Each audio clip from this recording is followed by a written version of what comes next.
জয় মা। আজকে অর্থ লাভ বিষয়ে আলোচনা করব।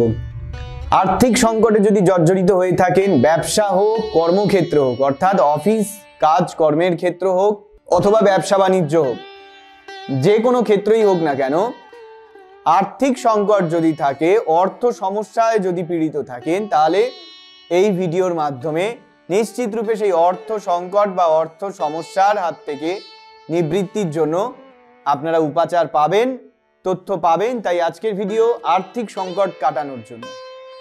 তবে ভিডিওটি শুরুর পূর্বে উল্লেখ করব, যারা এখনো পর্যন্ত চ্যানেলটি সাবস্ক্রাইব করেননি, এই চ্যানেলের সঙ্গে সম্পর্কিত থাকার জন্য, আরও নিত্য নতুন ভিডিও এবং তার নোটিফিকেশন পাওয়ার জন্য চ্যানেলটি অবশ্যই সাবস্ক্রাইব করুন এবং নোটিফিকেশন পাওয়ার জন্য বেল আইকনটি প্রেস করে দিন, যাতে আরও নিত্য নতুন ভিডিও এবং নতুন নতুন তথ্য আপনারা জানতে পারেন এবং আমাদের চ্যানেলের সঙ্গে যুক্ত থাকতে পারেন। শুরু করছি অর্থ লাভ বিষয়ক আলোচনা।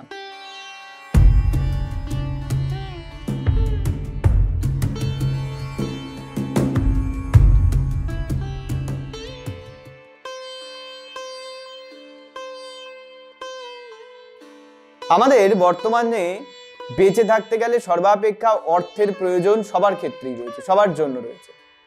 যার একাধিক আর্থিক পরিস্থিতি সচ্ছল, অর্থ তারও প্রয়োজন, আর যার আর্থিক সংকট তার তো অর্থ প্রয়োজন প্রতি ক্ষেত্রে, প্রতি পদে পদে। ব্যবসা বাণিজ্য হোক বা কর্মের ক্ষেত্রে, অফিসের ক্ষেত্রে হোক, আমরা নিজেদের কাজকর্মে অনেক সময় একটা আশঙ্কার পরিস্থিতি দেখতে পাই। মানে আজকের যে আমার আলোচনা, এটিকে আপনি অর্থ উপার্জনক আলোচনাও বলতে পারেন, আবার ব্যবসা বা কর্মক্ষেত্র অর্থাৎ চাকরি বা ব্যবসায় শ্রীবৃদ্ধি লাভের আলোচনাও বলতে পারেন। এক অনুষ্ঠান দ্বিমুখী আলোচনা কিন্তু আজকে আমি করব। এবার প্রথমে চলে আসি, আমি একদম সরাসরি প্রবেশ করছি আলোচনায়। দেখুন, চাকরি যদি হয় সেটা আলাদা একটা ব্যাপার, তবে ব্যবসার ক্ষেত্রে অনেকগুলো বিষয় মাথায় রাখতে হয়। প্রথমত হচ্ছে, ব্যবসা কিন্তু খুব সূক্ষ্ম বিষয়, সবার দ্বারা কিন্তু ব্যবসা হয় না। কারণ ব্যবসার জন্য যেরকম প্রয়োজন হয় একাগ্রতা, যেরকম মানসিক দৃঢ়তার প্রয়োজন হয়, মানসিক স্থিরতার প্রয়োজন হয়, সেরকমই বুদ্ধির, বিবেক, বিচার বিবেচনার প্রয়োজন হয়। আবার ব্যবসা ক্ষেত্রে সফল হওয়ার জন্য, একজন সফল ব্যবসায়ী হতে গেলে প্রচুর হার্ডওয়ার্ক, প্রচুর মেহনত, প্রচুর পরিশ্রমী হতে হয়। এই যে এত কিছু থাকা সত্ত্বেও অনেক ক্ষেত্রে অনেককে ব্যবসায় অসফল হতে দেখা যায়। তার কারণ হচ্ছে হয়তো প্রথমত যে ব্যবসা তার জন্য নিশ্চিত, সেই ব্যবসায়ী হয়তো সে নির্বাচন করেছে ভুল, অর্থাৎ তার জন্য কোন ব্যবসা নিশ্চিত নির্ধারিত সেটি সে বাছাই করতে পারেনি। আর দ্বিতীয়ত হচ্ছে, সে যদি পার্টনারশিপে ব্যবসা করে, তাহলে পার্টনারের কাজকর্ম তার ব্যবসাকে কিন্তু অনেকভাবে প্রভাবিত করবে। পার্টনারের কাজকর্মের প্রভাবের জন্য তার ব্যবসা ক্ষেত্রে অনেক সময় মন্দা দেখা যায়। অনেক ক্ষেত্রে আমরা দেখি যে আমাদের ব্যবসা হয়তো ভালো চলছে, খুব ঠিকঠাক চলছে, কিন্তু কোনো এমন মানুষ আমাদের ব্যবসায় ঢুকলো বা এলো, যাকে দিয়ে দু একদিন কাজ করাবার পরেই আমাদের ব্যবসা বাণিজ্যে একটা টালমাটাল পরিস্থিতি শুরু হয়ে যায়। এটা কেন হয়? তার মানে নিশ্চয়ই সে আপনার ব্যবসার জন্য লাকি নয়। আর পার্টনারশিপে ব্যবসা করতে গেলে দুই ব্যক্তির ছক বিচার করে মিলিয়ে নিয়ে তবে সেক্ষেত্রে নামাটাই শ্রেয়। এবার আমি কিছু উপায় বলে দিচ্ছি আজকে, যার সঠিক প্রয়োগ বা মেনে চললে আপনাদের ব্যবসা চাকরি দুটোকে নিয়েই বলবো, ব্যবসা ক্ষেত্র বা চাকরি ক্ষেত্রে সফলতা লাভ হয়। অনেক সময় চলতি ব্যবসাও দেখুন বন্ধ হয়ে যায় বা বন্ধ হওয়ার পরিস্থিতি তৈরি হয়। এমন হয়ে গেল হয়তো এতদিন খুব ভালো চলছিল, এখন হয়তো দোকানটাই বন্ধ করে দিতে হবে। অনেক সময় এরকমও হয়। আবার অনেক সময় এমনও ঘটে যেখানে ব্যবসা কোনোভাবে করে উঠছেই না, কোনোভাবে সেই ব্যবসার ক্ষেত্রে আপনি সফলতা পাচ্ছেনই না, ব্যবসা ক্ষেত্রে আপনার কোনো স্থিরতাই হচ্ছে না। একদিন বিক্রি হচ্ছে, অন্যদিন হয়তো সেক্ষেত্রে সমস্যা তৈরি হচ্ছে। সেই জন্য ব্যবসা এবং আর্থিক ক্ষেত্রে শ্রীবৃদ্ধি ও উন্নতির জন্য আজকের এই আমার উপায়। প্রথমত হচ্ছে, ব্যবসা ক্ষেত্রে আমি বলি, ব্যবসা ক্ষেত্রে যদি আপনাদের আর্থিক সংকট বা ব্যবসা মন্দা চলে, যারা দোকানের দাবিদার বা মালিক আছেন, অর্থাৎ দোকানের যে মূল মালিক, যে ব্যবসার আর কি মূল হোতা, তারা কোনো চতুর্থী তিথিতে এটা করবেন। সেই তো চতুর্থী তিথিতে স্নান করে শুদ্ধ বস্ত্র পরিহিত করে ওই দোকানেই গণেশজির ছবি বা মূর্তি কিছুতে একটা থাকবে, তার সামনে যাবেন, যথাবিহিত পূজা দেবেন। যেভাবে নিত্য পূজা দেন সেভাবেই করবেন, নিত্য পূজার মতনই করবেন বা নিত্য পূজাই করবেন।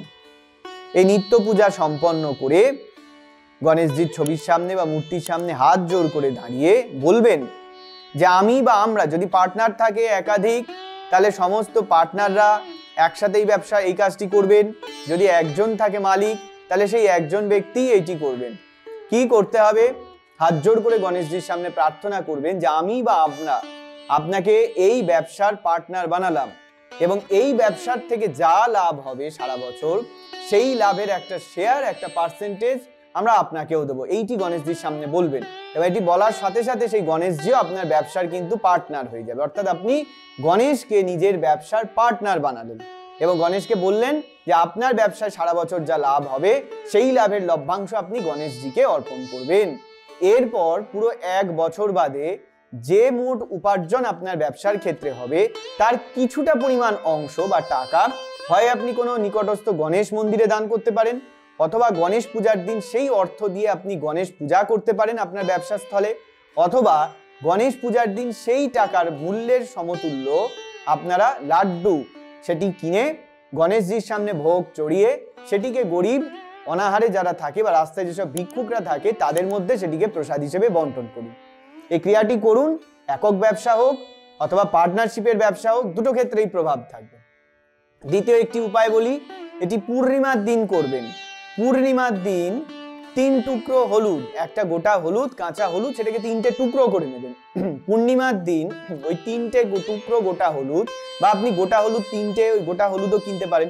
এই 3টে গোটা হলুদ সিদ্ধি ও 3টে সাদা কড়ি দুরকম হয়, সাদা এবং কালো, এর মধ্যে নিখুঁত সাদা রঙের 3টে কড়ি নেবেন, একটু সিদ্ধি এবং 3টে গোটা হলুদ, এইগুলিকে একটি হলুদ রঙের কাপড়ের মধ্যে নিয়ে লাল সুতো দিয়ে একটা পুটলির মতন বাঁধবেন এবং বেঁধে আপনার যে অফিস হোক বা দোকান বা ব্যবসা ক্ষেত্র হোক, কর্মস্থল হোক, সেই ব্যবসার জায়গার যে মূল দরজা যেখান থেকে ক্লায়েন্ট বা কাস্টমার আপনার দরজায় প্রবেশ করে ওই দরজার মাথার উপর টাঙিয়ে দেবেন এবং এর তলা দিয়ে যাতে আপনার দোকানে বা ব্যবসা স্থলে কাস্টমার আসে যায় এটা দেখতে হবে। এবং প্রতিদিন ওই পুটলিতে ধূপদীপ দেখাবেন, এতে ব্যবসা উন্নতি অবশ্যই ঘটবে। এরপর আরেকটি উপায় বলি, ব্যবসা বা কর্ম যে কোনো ক্ষেত্রে দেখুন আমরা অনেক উপায় করি, টোটকা করি, টিপস ফলো করি, কিন্তু অনেক ছোট ছোট বিষয় আছে যেগুলি হয়তো আমরা ফলো করি না, আমরা হয়তো মেনে চলি না। এতে করে আমাদের ব্যবসায় অনেক ক্ষয়ক্ষতি কিন্তু হয়। এই ক্ষয়ক্ষতির হাত থেকে প্রতিরোধ করার জন্য আরেকটি উপায় না, আমি একটি বিশেষ বিষয় বলছি যেটি আপনি মাথায় রাখা আপনাদের উচিত। সেটা হচ্ছে বৃহস্পতিবার করে কোনো ভিক্ষুককে কোনো টাকা পয়সা, চাল ডাল বা কোনো দ্রব্য ভিক্ষা দেবেন না, বা কাউকে কেউ যদি টাকা ধার চায় তাকে টাকা পয়সা ইত্যাদি ধার দেবেন না। এই সমস্ত বৃহস্পতিবার না করাই উচিত। যদি করেন এতে কিন্তু অনেক ক্ষেত্রে ব্যবসা ক্ষেত্রে বাধা সৃষ্টি হয়, আর্থিক ক্ষেত্রে মন্দার পরিস্থিতি তৈরি হয়। এরপর বলি ব্যবসা এবং চাকরি দুক্ষেত্রেই যাতে প্রভাব দেয় এমন উপায় বলছি, মানে একটি সম্মিলিত টোটকা বলছি, যার মাধ্যমে যদি ব্যবসা হয় আপনার বা যদি চাকরি কর্ম হয়, দুক্ষেত্রেই আপনারা সমতুল্য ফল লাভ করতে পারবেন। সমস্ত ক্ষেত্রের মানুষই এটি প্রয়োগ করতে পারবেন। প্রতিদিন মিষ্টান্ন জাতীয় কিছু রান্না করতে হবে। যদি পারেন মিষ্টি ভাত, পায়েসের মতন একদম শুকনো করে রান্না করবেন এবং করে এইটিকে ছড়িয়ে কোনো পরিষ্কার জায়গায় ছড়িয়ে দেবেন যাতে কাক এসে খায়, সেইটি নজরে রাখতে হবে। অর্থাৎ কাককে প্রতিদিন 7 দিন থেকে 8 দিন এটা চলবে, মিষ্টি ভাত বা পায়েস জাতীয় কিছু রান্না করে একদম শুকনো ধরনের এটা ছড়িয়ে কাক যাতে এসে খায় অনেকগুলো, সেটা আপনাকে করতে হবে। এবং এরপর এটা যখন তারা এটা খেয়ে নেবে, এরপর 1 মুঠো চাল, শুকনো চাল তাদের দিকে ছুঁড়ে দিন। এবার দেখবেন ওই পায়েস বা ওই রান্না করা মিষ্টি ভাতটা খেয়ে ওরা চালটা খেতে ছুটে আসবে এবং নিজেদের মধ্যে তারা মারামারি করবে, এবং যার ফলে দেখবেন কাকগুলো উড়ে চলে যাওয়ার পর ওই জায়গায় গিয়ে দেখবেন কোনো না কোনো কাক একটা পালক বা একটা পাখা কিন্তু ওখানে পড়ে থাকবে।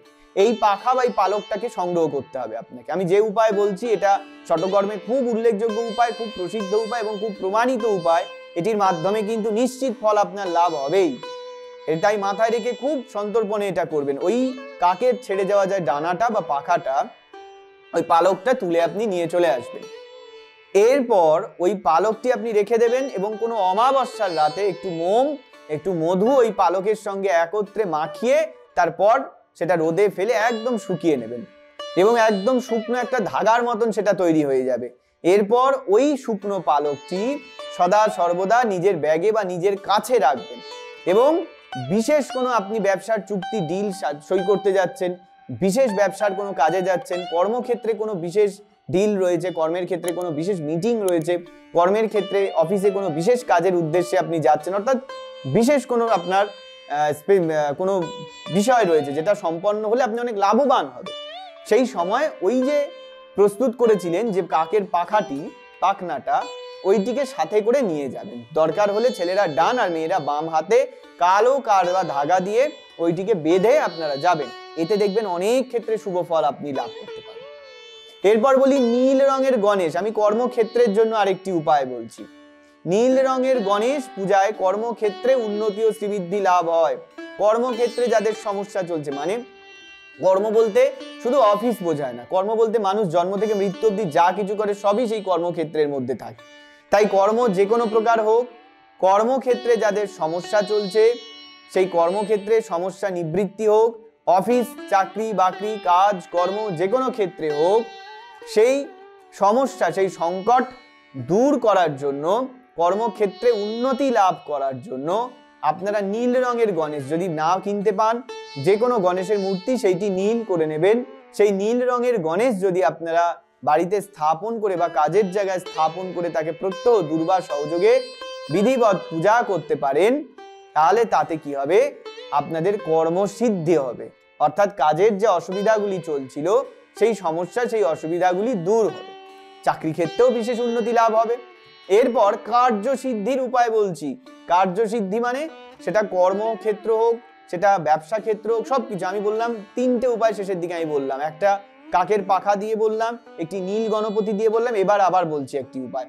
তিনটের যে কোনো প্রয়োগ সেটা ব্যবসায়িক হোক চাকরিজীবী হোক যে কেউ করতে পারে, বা অন্য কোনো কাজে বাধা পড়ছে সেটাও করতে পারেন। কোনোভাবে আর্থিক সংকট তৈরি হচ্ছে, অর্থ হয়তো অন্য কোনো কাজ এমন সেটা হলে কিছুটা আপনার হাতে ঠিক চলে আসতো, সেইটিই হচ্ছে না, সমস্ত ক্ষেত্রে এটা আপনাকে উপকার করবে। কি করবেন, প্রত্যহ দোকানে বা কাজে যাওয়ার পূর্বে গণেশজিকে প্রণাম করুন এবং গণেশজিকে প্রণাম করে আপনারা গণেশজিকে 21টি দুর্বা অর্পণ করবেন। কিভাবে অর্পণ করবেন এর বিশেষ পদ্ধতি আছে।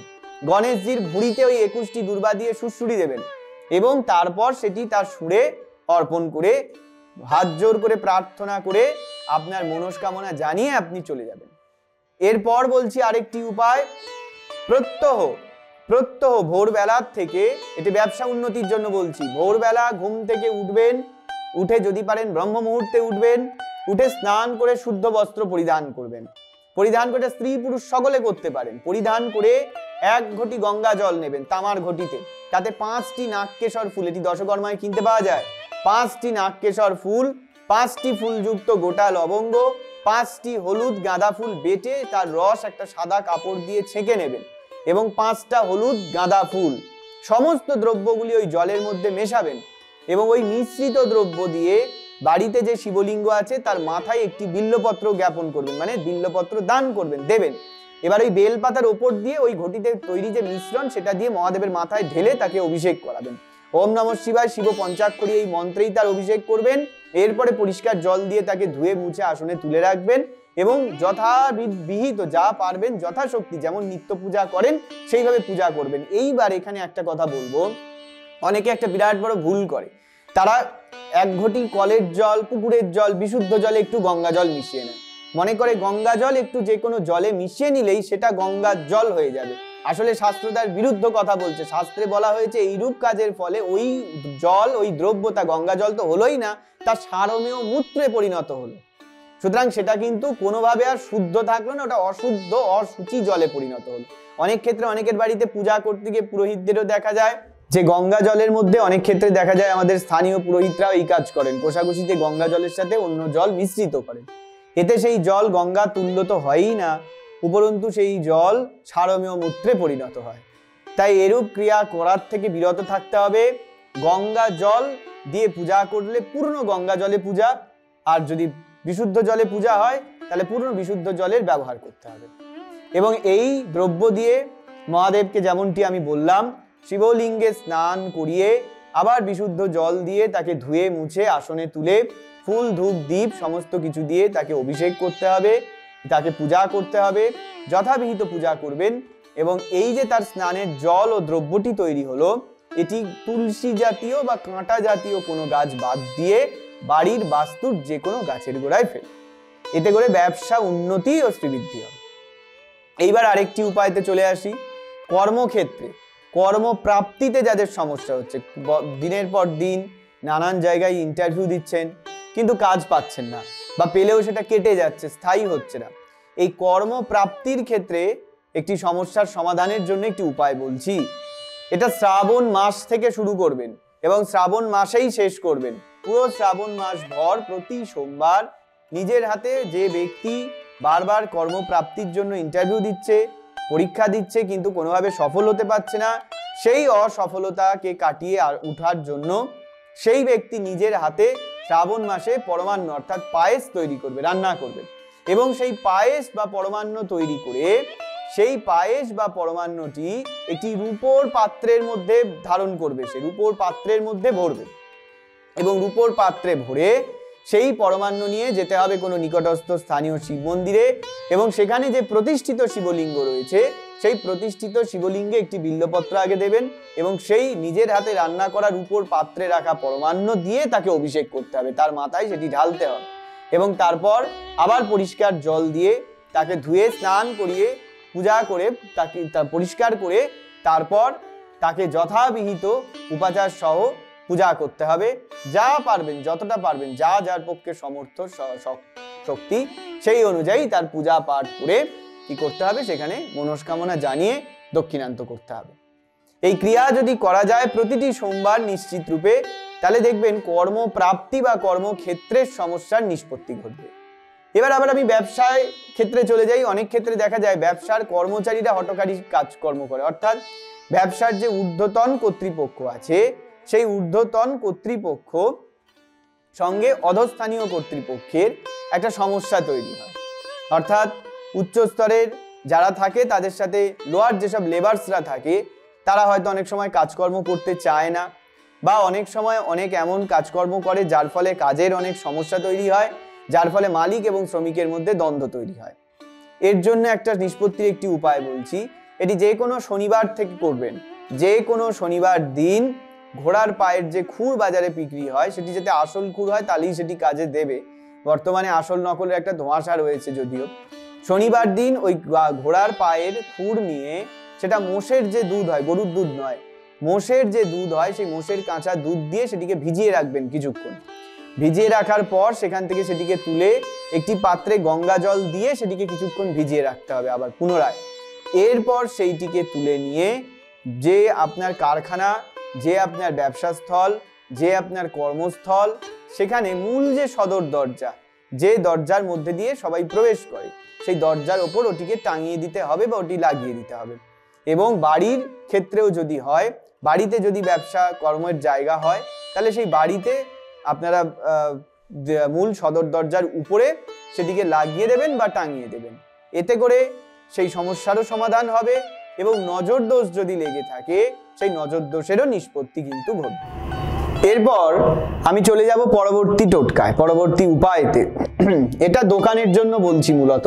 দোকান, কার্যস্থলে যাদের উন্নতি দরকার, দোকান চলছে কিন্তু ঠিক সেই রকম মনোপুত কোনো ফল আপনি পাচ্ছেন না, সেই রকম ব্যবসায় উন্নতি বা শ্রীবৃদ্ধির কোনো ফল আপনি পাচ্ছেন না, তাহলে প্রতিদিন দোকান বা ব্যবসাস্থল, এটা ব্যবসা বাণিজ্য যারা করেন তারাও করতে পারেন, যারা দোকানপাট চালান তারাও করতে পারেন। দোকান বা ব্যবসার জায়গায় বন্ধ করার পর, দরজা বন্ধ করে রাত্রে আপনি যখন চলে যাচ্ছেন সেই জায়গা থেকে, সেটিকে বন্ধ করে যাওয়ার পূর্বে একটু কর্পূর জ্বালবেন এবং কর্পূর জেলে ওই দোকানের বা ব্যবসাস্থলের দরজার বাইরে একটু ভালো করে 7 বার ঘোরাবেন এবং ঘোরাবার পর ভগবানের কাছে প্রার্থনা জানিয়ে, অর্থাৎ এটা দোকান বা ব্যবসার সারাদিনের যে নজর বা খারাপ দৃষ্টিগুলি লাগলো, কুদৃষ্টিগুলি লাগলো, তা দূরীকরণের জন্য আমি বলছি। সেইগুলির মাধ্যমে এই কর্পূর জেলে সেটিকে নামিয়ে ওই নজরটা সেটাকে দোকান থেকে দূরে কোনো 3 মাথা বা চৌমাথার মোড়ে ফেলে দিয়ে চলে আসবেন। নিজে ওটাকে ডিঙিয়ে বা পার করে যাবেন না। এতে দোকান বা ব্যবসা স্থলের উন্নতি হয়। এবং এইটি করে, পরবর্তী উপায় বলি, এইটি করে বেরিয়ে চলে আসার পূর্বে কোনো পাত্রের মধ্যে বা একটু মিষ্টির প্যাকেটে, যেভাবেই হোক, একটু মিষ্টি, ভালো সুস্বাদু মিষ্টি, সেটা ওখানে দোকানের ব্যবসা স্থলের বাইরে রেখে আসবেন। এবং শুভ যে সমস্ত ঊর্জা বা শুভ শক্তিগুলি রয়েছে তাদের কাছে করজোড়ে প্রার্থনা করবেন যে সেই রাত্রে সেই শুভ শক্তি বা শুভ ঊর্জাগুলি যাতে আপনার দোকানে আসে বা আপনার ব্যবসা স্থল, আপনার কর্মস্থলে আসে, এবং সেই ঊর্জাগুলি যাতে সেই মিষ্টান্ন খেয়ে আপনার প্রতি সুপ্রসন্ন হয় এবং অবশ্যই আপনাকে ব্যবসায় শ্রীবৃদ্ধির আশীর্বাদ প্রদান করে। এটা আপনাকে করতে হবে। এতে দেখবেন অনেক ভালো ফল পাওয়া যায়। আমি কলকাতার একটি খুব প্রসিদ্ধ দোকানে একটা ছোট্ট ঘটনার কথা বলি। আমার কর্মজীবনে আমি জেনেছি, কলকাতায় একটি বিশেষ নামকরা দোকান আছে। সেই দোকানে আগে কোনো বিক্রি বাটাই হতো না। এটা একটা মিষ্টির দোকান, আগে কোনো বিক্রিই হতো না, সেরকম খুব একটা বেশি লাভদায়ক তার ব্যবসা ছিল না। ব্যবসা আস্তে আস্তে করে মন্দার দিকে চলে যাচ্ছে। কিন্তু সেই দোকানের এক কর্মচারী কি করলেন, একদিন দোকান বন্ধ হওয়ার পূর্বে তার দোকানে তৈরি সব থেকে ভালো, সব থেকে প্রসিদ্ধ, সব থেকে সুমিষ্ট যে মিষ্টিটি, যে উপাদানটি, সেই মিষ্টিটা তারা কি করলেন, অনেকগুলো ছিল, সেগুলোকে সাজিয়ে নিয়ে তারা দোকানের বাইরে রেখে দোকানের ঝাঁপ বন্ধ করে তারা চলে গেল। এটা একদিন না, 2 দিন 3 দিন 4 দিন পর পর অনেক দিন তারা করতো। এবং দেখতো যে ওই মিষ্টিটা পরের দিন এসে দেখতো সেখানে আর থাকতো না। এবার তারা হয়তো মনে করেছেন, সাধারণ মানুষের যেমন বুদ্ধি, যে কোনো কুকুর, কোনো বেড়াল বা কোনো হয়তো ভিক্ষুক মানুষ এসে সেটা খেয়ে নিয়ে গিয়েছে। কিন্তু তারপর দেখা গেল কয়েকদিন এভাবে চলতে থাকার পর দোকানের চরম উন্নতি শুরু হলো, চরম আর্থিক শ্রীবৃদ্ধি শুরু হলো, এবং বর্তমানে সেই দোকান কলকাতার সব থেকে নামকরা প্রথম 5টি মিষ্টির দোকানের মধ্যে একটি। এবং ব্যাপারটি কি হয়েছিল, যে মিষ্টিগুলি সে ওই বাইরে রেখে যেত, আসলে সে মনে মনে প্রার্থনা করে যেত, এবং কোনো শুভ বিদ্যা সম্পর্কিত, এটাকে আমরা অ্যাঞ্জেল বা পরী বলি, জ্যোতিষ না, এটা তন্ত্রে একটি বিশেষের প্রয়োগ আছে। অ্যাঞ্জেল আর পরীর মধ্যে তফাৎ আছে, আমি পরে অন্য কোনো ভিডিওয়ে আলোচনা করব। অ্যাঞ্জেল মানেই কিন্তু অর্থ হয়তো পরী, কিন্তু যে পরী সাধন বা যে পরী বিদ্যা আমরা চর্চা করি সেটা আর অ্যাঞ্জেলের মধ্যে তফাৎ আছে। তাই অনেক সময় রেইকিতে অ্যাঞ্জেল থেরাপির কথা বলা হয়। এই অ্যাঞ্জেল থেরাপির বিষয়টি কিন্তু, বা অ্যাঞ্জেলের প্রয়োগের বিষয়টি আলাদা। সেই অ্যাঞ্জেলের উপস্থিতি বা তার ক্রিয়াকর্ম মানুষকে সবসময় পজিটিভ বিষয়ে প্রয়োগ করে, আর পরিবিদ্যার মাধ্যমে যে কাজগুলো করা হয় সেগুলো কিন্তু বেশিরভাগ ক্ষেত্রেই মানুষকে অশুভ প্রভাব দেয়। আর দুটোর সাধন পদ্ধতিও আলাদা।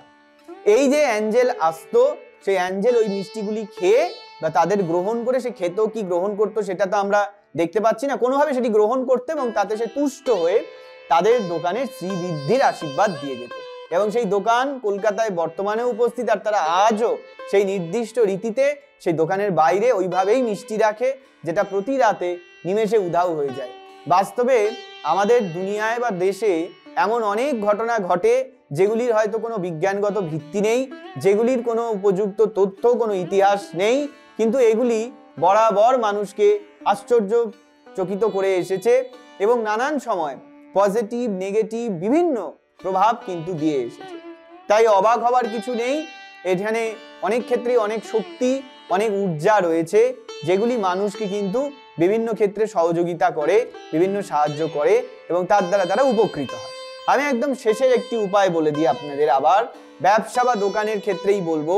যাদের দোকান হয়তো একসময় খুব ভালো চলছিল, এখন একেবারে এমন পরিস্থিতি তা বিক্রি করে দিতে হবে বা এরকম পরিস্থিতি, খুব খারাপ পরিস্থিতি চলছে, তারা এটি করতে পারেন। যে কোনো সোমবার বা শুক্রবার দিন 1 ঘটি গঙ্গা জলে 250 গ্রাম কাঁচা দুধ মিশ্রিত করে তার দ্বারা শিব পূজা করতে হবে। অর্থাৎ সেইটির মাধ্যমে শিবলিঙ্গের সেই জল দ্বারা, সেই মিশ্রণ দ্বারা স্নান করাতে হবে, তাকে অভিষেক করতে হবে এবং তারপর যথাবিহিত যথাশক্তি উপাচারে তার পূজা পাঠ সম্পন্ন করতে হবে। এই পূজা পাঠ সম্পন্ন করার পর কি করতে হবে, সেই দিনই 50 গ্রাম কালো তিল বাজার থেকে কিনে নিয়ে এসে রাখতে হবে। এই 50 গ্রাম কালো তিল বাজার থেকে কিনে নিয়ে এসে রাখার পর পরের দিনকে সকালবেলা স্নান করে শুদ্ধ বস্ত্রে আপনাকে চলে যেতে হবে কোথায়, নিজের দোকানে দোকান খুলে ঝাঁট দিয়ে পরিষ্কার পরিচ্ছন্ন করে যা যা ক্রিয়া থাকে, প্রথমে ধূপ ধুনো দেওয়া, সমস্ত কিছু করার পর ওই 50 গ্রাম কালো তিল দোকানের সমস্ত অশুভ ঊর্জা বেরিয়ে যাক, এই মনস্কামনা জানিয়ে, এই প্রার্থনা জানিয়ে ওই দোকানের মেঝেতে পুরো ছড়িয়ে দিতে হবে। এবং ওই দোকানের মেঝেতে ছড়িয়ে দেওয়ার পর ওই দিন সারা দিন এবং রাত্রি ওই তিল ওভাবেই পড়ে থাকবে, এগুলো কিছু করা যাবে না। পরের দিন সকালবেলা দোকান খুলে ঝাঁট দিয়ে সমস্ত সেই তিল একত্রিত করে একটি কালো কাপড় বা কালো কাগজের মধ্যে মুড়িয়ে নেবেন এবং দোকান থেকে একদম, বা ব্যবসা স্থল হোক, কারখানা হোক, সেখান থেকে একদম দূরে চলে যাবেন, গিয়ে কোনো নালা নর্দমায় ওটিকে ফেলে দেবেন। এবং 6 মাস শুধু প্রতি অমাবস্যা এটি করুন। যদি আপনার পক্ষে সম্ভব হয় আপনি শনি মঙ্গলবার করেও করতে পারেন, অধিকন্তু ন দোষায়, অর্থাৎ অধিকে কোনো দোষ নেই, কম হলে দোষ হয়। এর মাধ্যমে দেখবেন নিশ্চিত রূপে আপনি ব্যবসা বা কর্মক্ষেত্রে অবশ্যম্ভাবী সুষ্ঠু ফল লাভ করতে পারবেন। তাহলে আজকের যে আলোচনা আমি এতক্ষণ করছি, নিশ্চয়ই বুঝেছেন যে ব্যবসা করা কিন্তু এত সহজ বিষয় নয়। বারবার বলছি, ব্যবসা খুব সূক্ষ্ম, সবার হাতে ব্যবসা হয় না, অনেকের হাত পড়লে ব্যবসা, ভালো ব্যবসাও নষ্ট হয়ে যায়। তাই ব্যবসা আর রান্নার মধ্যে একটা সিমিলারিটি রয়েছে। সবার হাতে যেমন রান্নার স্বাদ ভালো হয় না, যতই মশলা দিক, যতই সময় দিক, এটা যেমন একটা আর্ট, ব্যবসা কিন্তু একটা ভাগ্য। তাই ভাগ্যে না থাকলে আপনি পার্টনারশিপে ব্যবসা করুন, আপনি এককভাবে মালিকানাধীন ব্যবসা করুন, কোনোটাই হবে না। আর যদি ভাগ্যে থাকে অল্প বিনিয়োগ, বা অনেকের বিনিয়োগ ছাড়াই, ঘর থেকে কিছু পুঁজি বিনিয়োগ না করেই ব্যবসায় রাতারাতি উন্নতি ঘটে। সবটাই পরিশ্রম, কপাল এবং কর্মফল। এই নিয়ে আজকের আলোচনা অনুষ্ঠান এখানেই আমরা শেষ করছি। পরবর্তীতে ব্যবসা বাণিজ্য সংক্রান্ত আরো অনেক ভিডিও, অনেক তথ্য আপনাদের সামনে উপস্থিত করব। তবে সবাইকে একটা কথা বলবো যে সব সময় টোটকা, টিপস এইসব ফলো করা, এগুলো তো অবশ্যই রয়েছে আপনাদের ক্ষেত্রে, আপনাদের সাহায্য, আপনাদের সহযোগিতার জন্য। এগুলো তো আপনারা অবশ্যই মেনটেন করবেন, পালন করবেন, এগুলো তো বোনাস, আমি তো বলি, এবং আমি আপনাদের সামনে আরো তথ্য আনবো। কিন্তু প্রচেষ্টার পরিশ্রম করে যেতে হবে। অনেকেই আমরা বলি, অনেকে প্রশ্ন করে, এই তাবিজ কবজ মাদুলিতে যদি কাজ হতো তাহলে তো হাসপাতালগুলো তুলে দেওয়া দরকার ছিল। আবার অনেকে বলে তাহলে তো এত খরচা করে পড়াশোনা করে কেউ ডাক্তারই হতো না। বর্তমানে সন্তানেরা তাদের বাবা মাকে দেখে না। বেশিরভাগ সন্তানেরা বিয়ের পর সংসার আলাদা করে, বেশিরভাগ সন্তানেরা প্রতিষ্ঠিত হয়ে যাওয়ার পর তাদের বাবা মাদের উপর প্রতিনিয়ত অত্যাচার করে। এই ভয়ে পৃথিবীর সব বাবা মা কি সন্তান জন্ম দেওয়া বন্ধ করে দেবে, বা তারা কি বাবা মা হওয়া বন্ধ করে দেবে? তাহলে তো পৃথিবীতে কেউ কোনোদিন বাবা মাই আর হতে পারবে না। তাই এই প্রশ্নগুলো যারা করে বা এই ধরনের মন্তব্যগুলো যারা করে, এটা অমূলক এবং এটাও অবৈজ্ঞানিক মন্তব্য। শাস্ত্র পূর্ব হতে রচিত, এবং আমি যা উপাদান বলি সমস্ত শাস্ত্র সমন্বিত, শাস্ত্র থেকে বের করে সেটা সহজ বোধ্য করে আপনাদের বলি। তাই এই ধরনের প্রশ্নগুলো অমূলক আর অপ্রাসঙ্গিক। তার জন্যই আপনাদের বলছি, আপনারা আপনাদের প্রচেষ্টা করুন। ভাগ্য প্লাস প্রচেষ্টা সমান কর্মফল, সে সমস্ত যদি একসঙ্গে মিলিয়ে নেওয়া যায়, তাই এই প্রচেষ্টা, কর্মফল এবং ভাগ্য নিয়ে সফলতা লাভ হয়। আজকে ব্যবসা বাণিজ্য এবং অর্থ লাভের জন্য যে অনুষ্ঠান, সেটি এ পর্যন্তই। পরবর্তীতে আবার অন্য ভিডিও, অন্য তথ্য নিয়ে অবশ্যই আলোচনা করব। ততক্ষণ পর্যন্ত যদি এই ভিডিও এবং চ্যানেলটি গ্রহণযোগ্য বলে মনে হয়, আমি আবার বলবো এটি সাবস্ক্রাইব করে নোটিফিকেশন অন করে নিন। বাকি সকলে ভালো থাকুন, সকলে সুস্থ থাকুন। জয় মা।